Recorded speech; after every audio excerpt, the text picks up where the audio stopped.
Hello दोस्तों, नमस्कार। आज हम पढ़ने वाले हैं वायुमंडल का संगठन व संरचना।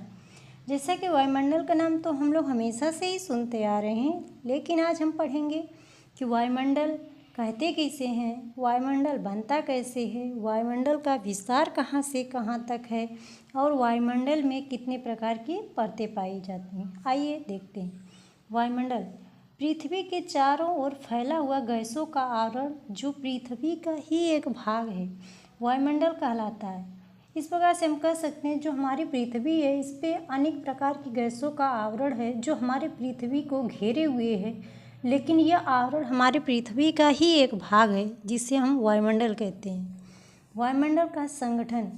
वायुमंडल अनेक गैसों का मिश्रण है। इसमें 78% नाइट्रोजन तथा 21% ऑक्सीजन है तथा शेष 1% में argon 0.93%, carbon dioxide 0.03%, hydrogen, ozone व अन्य गैसें शामिल हैं। जैसा कि हम जानते हैं कि जो नाइट्रोजन है और ऑक्सीजन है, यही दोनों गैसें मिल करके हमारे 99% वायुमंडल का निर्माण कर देती हैं, लेकिन जो 1% बचता है उसी में अन्य गैसें पाई जाती हैं, जैसे argon, carbon dioxide, hydrogen, ozone.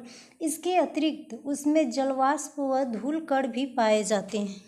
अब देखते हैं वायुमंडल की संरचना। वायुमंडल का विस्तार लगभग 10,000 किलोमीटर की ऊंचाई तक होता है, लेकिन 99% भाग केवल 32 किलोमीटर तक होता है। जो हमारा वायुमंडल का विस्तार होता है वह 99% उसका विस्तार तो 32 किलोमीटर में ही पूरा हो जाता है। वायुमंडल की परतों का विभाजन। जो वायुमंडल की परतें हैं इसको मुख्यतः हम 5 भागों में बांटे हैं। पहला है क्षोभ मंडल, दूसरा समताप मंडल, तीसरा है मध्य मंडल, चौथा है आयन मंडल, पांचवा है वायुमंडल। इसको एक ग्राफ के माध्यम से हम समझते हैं। जैसे यह पृथ्वी है, पृथ्वी से ऊंचाई पे जाने पर सबसे पहली परत क्षोभ मंडल मिलती है। क्षोभ मंडल की जो ऊंचाई होती है वह धरातल से 13 किलोमीटर तक पाई जाती है। उसके बाद समताप मंडल आता है, इसकी ऊंचाई 50 किलोमीटर तक होती है। उसके बाद मध्य मंडल आता है, मध्य मंडल की ऊंचाई 80 किलोमीटर तक होती है। उसके बाद आता है आयन मंडल। आयन मंडल का विस्तार 640 किलोमीटर होता है, लेकिन जो बहिर्मंडल है इसकी कोई सीमा नहीं है।